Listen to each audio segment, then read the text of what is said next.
If you're a working professional and you feel your career growth has slowed down, and if your job feels repetitive, you don't see strong learning or salary growth, I would say that this video is for you. Today, many professionals are switching to business analyst roles because this role offers strong career growth, good salary, opportunities, and long term relevance across industries. Okay, in this video, I'll share a fast track roadmap that can help you become interview ready for a business analyst role in about 4 to 5 months while you continue to do your job. We often hear the same questions from all working professionals. Is this role really suitable for me? How difficult it is to prepare? And what does the fastest realistic path look like? This roadmap is designed to answer those questions, especially for professionals who are looking at 2026 as a reset point in their careers. Question 2. You may already be performing a business analyst's work in your current role without just realizing it. The difference is not the job you do, but the ownership, analysis, and structure you apply to. Transitioning to a business analyst role is about refining your existing experience with the right tools and process thinking, not starting from scratch. There is a common assumption that moving into a BA or a business analyst role means starting your career from the very beginning or the scratch. In reality, I think that's rarely the case. Many working professionals already perform important business analyst responsibilities as a part of their current jobs. Knowingly or unknowingly, we are all involved looking at data. And if you're working in operations, customer support, QA, or manual testing, finance, sales coordination, or even IT support, you already deal with a lot of business processes, systems, and recurring problems, and that too on a daily basis. The real difference is business analysts don't just notice problems and move on, they take ownership of them. They step back, analyze what's really happening, document it clearly, and work with different teams to put structured solutions in place. What's interesting is many professionals are already doing this today, just without the official BA title. These are often referred to as non traditional business analysts. And for them, it's not about starting over, it's all about adding the right structure, tools, and process thinking to formally transition into a business analyst role. And that's exactly the roadmap is designed to help you with. This roadmap works especially well for professionals who want to upgrade their role, move closer to decision making, grow their career without restarting from zero. This fast track roadmap is built around 5 focused stages. Instead of learning everything, it focuses on what companies actually expect from an entry level and a junior business analysts. In this video, you will see how to prepare for those expectations in a practical and a realistic way, even while working full time. I would say let's go step by step. Point one, begin with a mindset, understand how a process works today, as is, and how it can work better. To be, practice on a real process, map the flow, find key issues, and suggest simple practical improvements. Development, develop requirements clearly, rewrite what you hear, avoid assumptions, learn from real examples. At this point in time, we don't start with tools, we start with the mindset. Because before we learn tools, you need to understand how a business analyst thinks. You start by understanding how real business processes work from a customer request to the final delivery. And this is across teams and systems. Then we work with two key ideas. If I have to just break it down, it means how it works today and to be. That means how it should work better. This is where a business analyst's thinking begins. Instead of asking who made this mistake, a business analyst preferably asks where can this process work better. Now, at this stage, you don't understand these ideas, you actually apply them.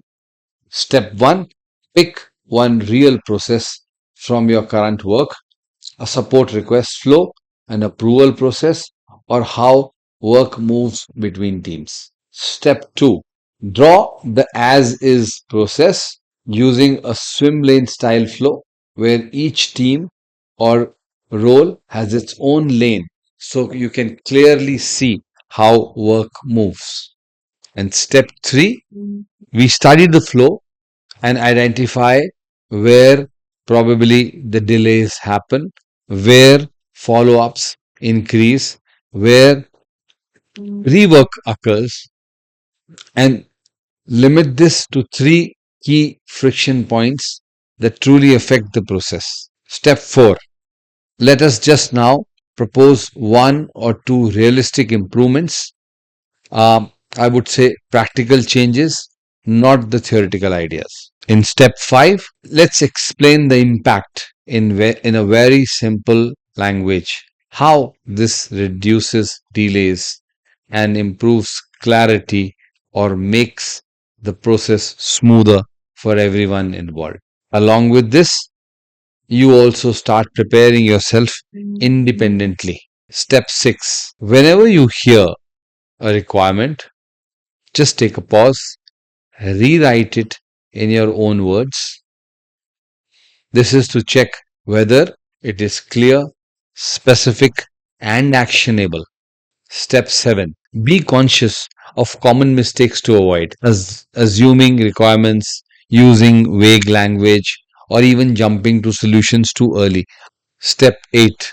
Observe how requirements are written in real projects by reviewing sample business requirement documents and articles shared by the experienced business analysts. I mean, we learn from the best, we learn from our seniors. You probably can just try it out in your current job. Look for a small process issue, approach the right stakeholders. I mean, this we have to be, this is more informal, so you need to do it politely. Explain that you're trying to improve clarity or efficiency. Observe the process, ask questions, and document it carefully. This gives you real hands on exposure without overstepping your role. No authority, no overstepping, just structured curiosity. This stage moves fast because we avoid MBA style theory, focus only on what business analysts actually do in the real projects. So by the end of this step, you're not just understanding a business problem,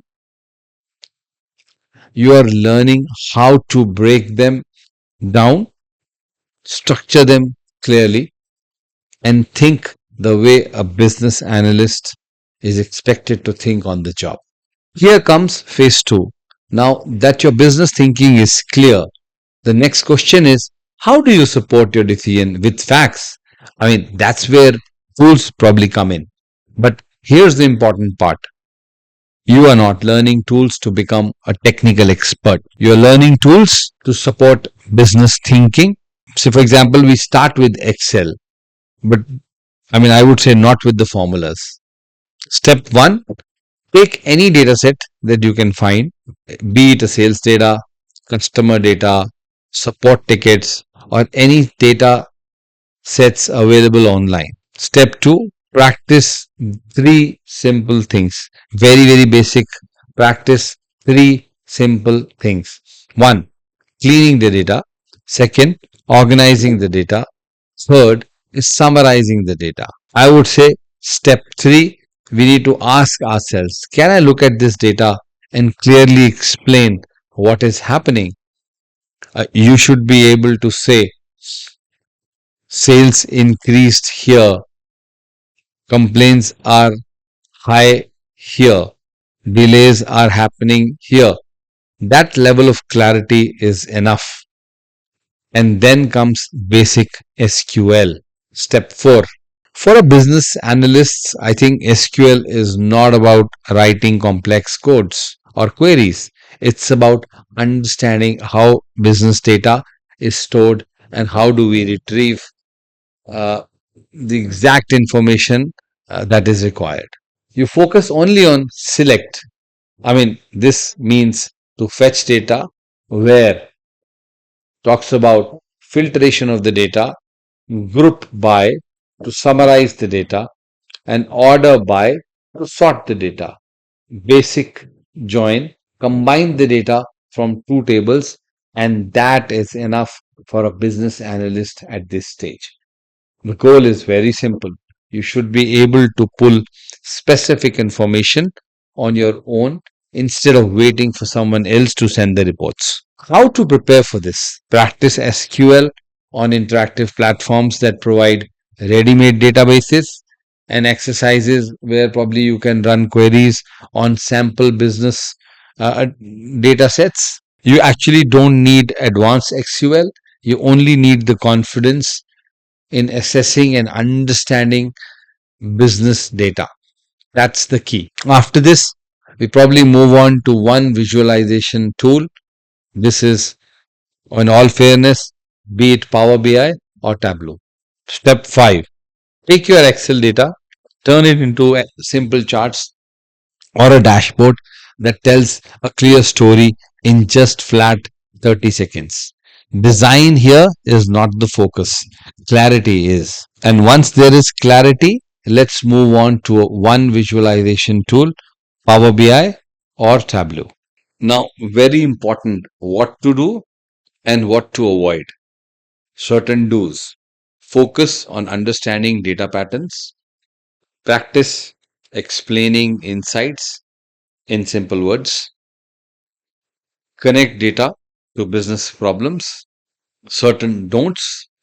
Learn analytics in a big and advanced manner. Learn heavy coding.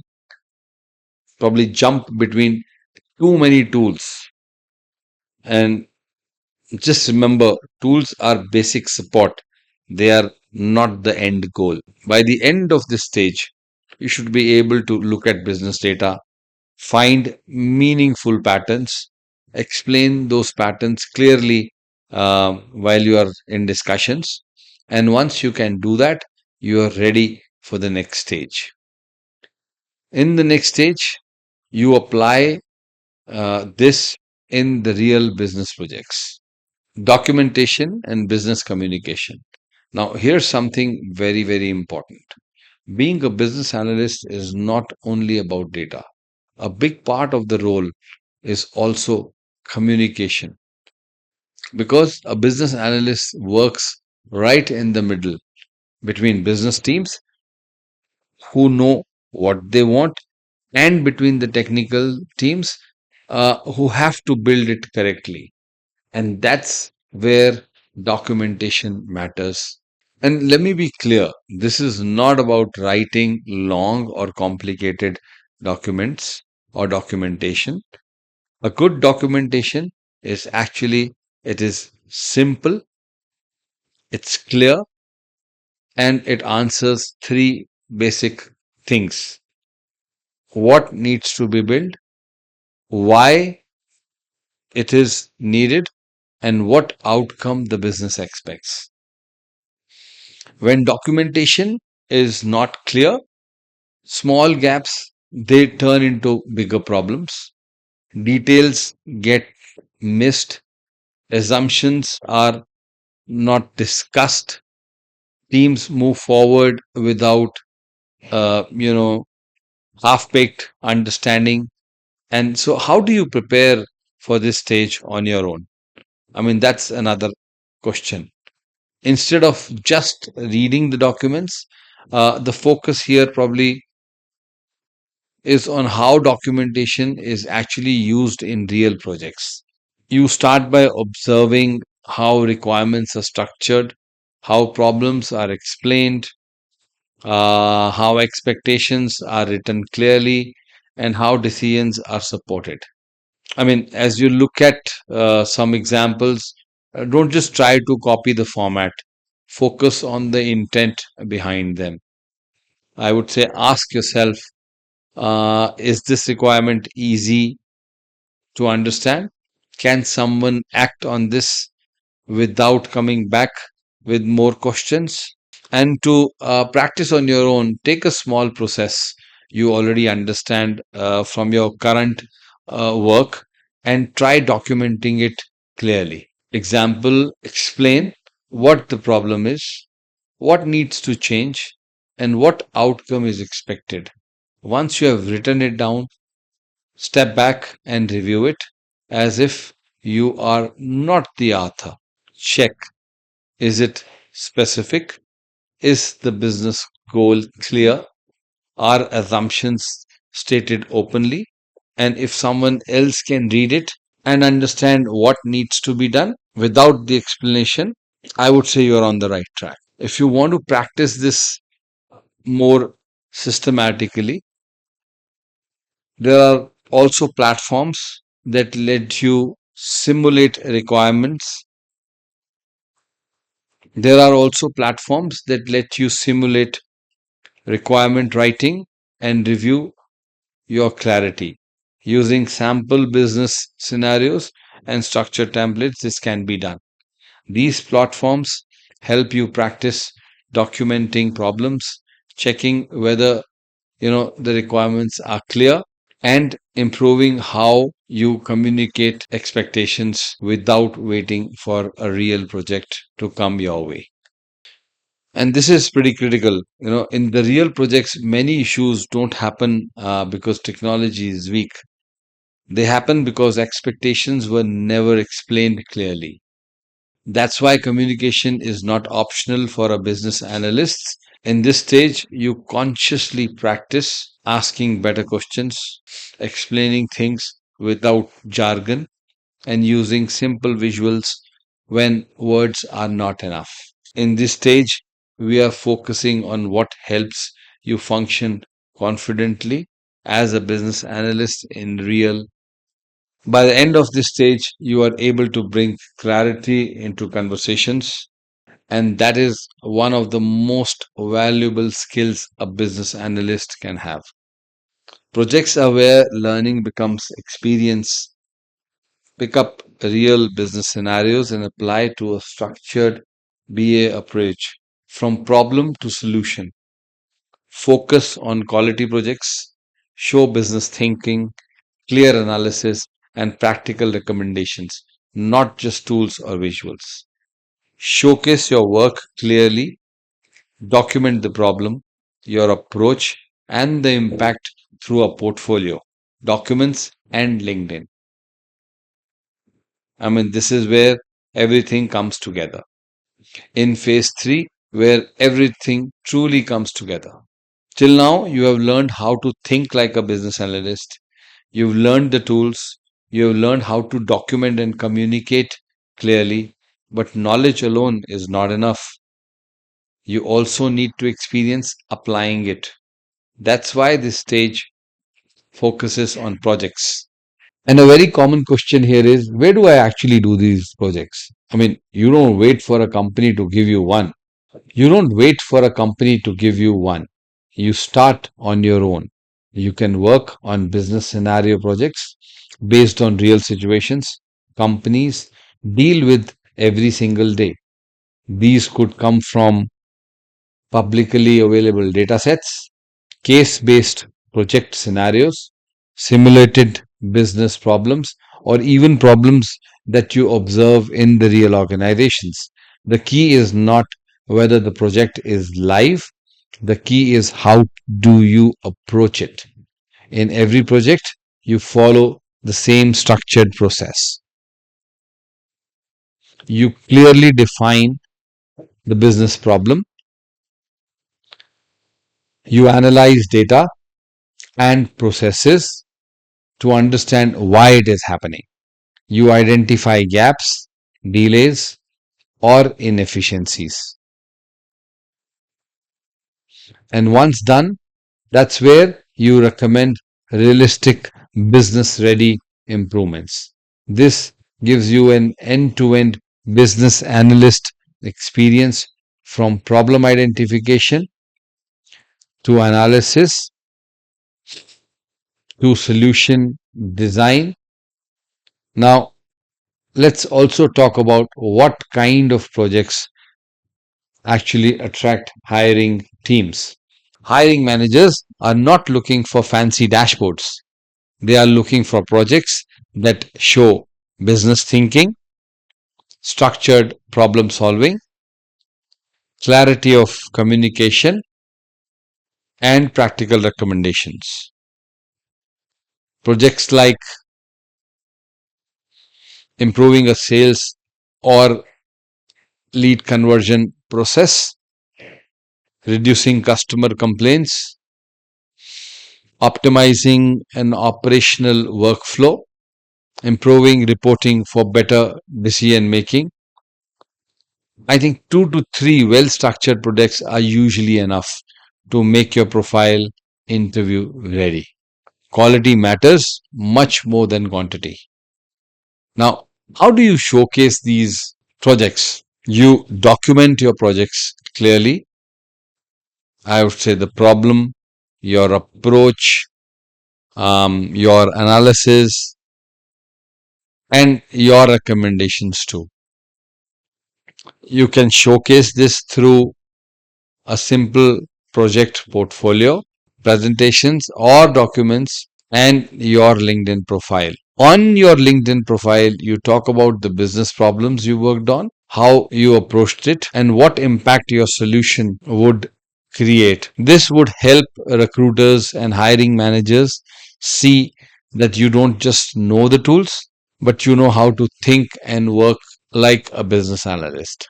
At this stage, many learners also start seeing early opportunities, internships, LinkedIn messages, and conversations with recruiters because their profiles now reflect real hands on work. There are also a few things to be careful about in this particular point in time. Don't treat projects like academic assignments. Do not copy projects without understanding them. Don't focus only on tools while ignoring the business context. A good business analyst's project always talks about a clear story, what the problem was, why it mattered, and how it could be improved. And once you have this kind of project experience, the next step becomes very, very important because now it's not just about what you have done, it's about how you present it. And that's exactly what we focus on in the next stage: resume building and career transition. Position your experience, not your tools. Talk about the problems you solved, improvements you made, decisions you supported. Avoid generic resumes and buzzwords. Tailor your profile to show clear business analyst thinking and real impact. Align resume and LinkedIn with problem solving, a focused summary, clear headline, and impact based experience that helps you start getting the interview calls. Now, once you've built the skills and worked on real projects, the next challenge is not learning more.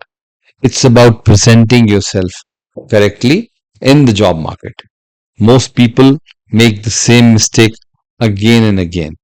Most people list tools and courses on their resume, but they don't talk about the problem that they worked on or impact they created. Another common mistake is copying generic business analyst resumes from the internet.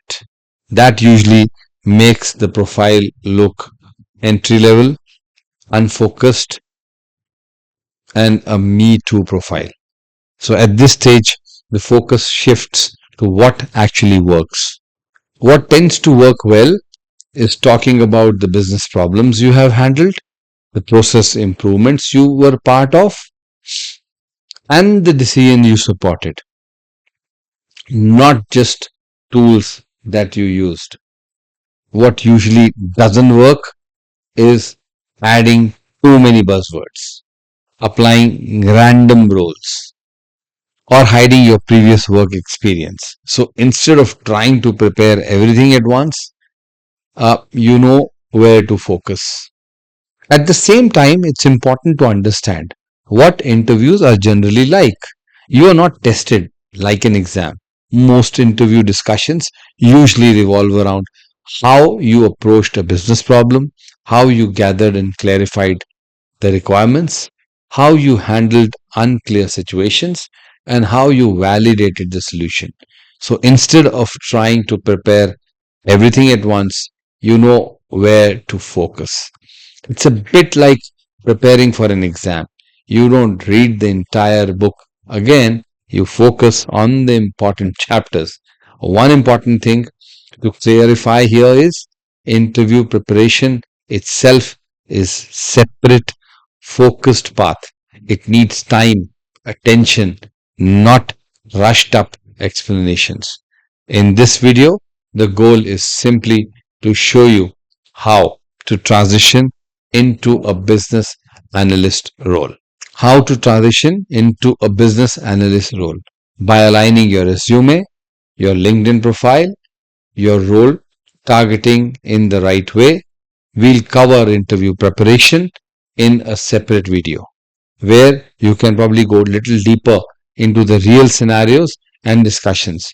For now, this stage is about making sure your profile is positioned correctly so you actually start getting interview calls. And when it comes to LinkedIn, um, think of it this way: your profile should show how you think like a business analyst, not just what you have learned. A clear headline, a short summary focused on problem solving, and experience written in terms of impact. And this is more than enough to start with. If you can spend around 2 to 3 focused hours a day, this roadmap can realistically help you become a business analyst interview ready in about 4 to 5 months. And let me say this clearly: this is not magic, it is not a shortcut. This timeline is based on real career transitions. Professionals from QA, operations, support, finance, and similar roles who moved into business analytics positions by using their existing experience in the right way, with the right perspective. There are people who have followed this entire path on their own. They learned the skills, they worked on the projects, they reframed their experiences, and they made the transition faster than what was expected. We made the difference. What made the difference was not luck. It came down to three practical things. A, consistency, not motivation. Just showing up regularly is the key. B, taking projects seriously, because projects turn learning into real experiences. And third is all about applying what they have learned instead of just watching videos or collecting certificates. And now, before we close, there are two common mistakes people make at this stage. One, trying to learn everything at once and getting overwhelmed. Two, doing all the right things but getting stuck without a direction or feedback. And that's completely normal. I mean, because not everybody wants to walk this path alone. Many professionals reach a point where they say, I know what to do, but I need guidance. I need someone to review my work. I need structure and mentorship. And that's where structured training makes a real difference. At Win in Life Academy, our advanced diploma in business analytics follows this exact fast track roadmap. We guide you through business thinking, analytical tools, real business projects, resume and LinkedIn positioning, interviewing and interview readiness. So, if you feel this year can be a turning point in your career, whether that's a role switchover or role growth, this could be the right step for you. You will find the course details and our curriculum in the description below. And if you have any questions, our counselors are always available to guide you. And like everyone says, the careers don't change overnight, they change with the right direction, consistent effort, and the right support. And if you are ready to take that step, we are here to walk that journey with you. The fastest way to become a business analyst is to start acting like one now. I hope this roadmap gave you clarity, confidence, and a clear direction from where to begin. Thank you for watching. If this video helped you, do like, share, and subscribe, and we'll see you in the next one.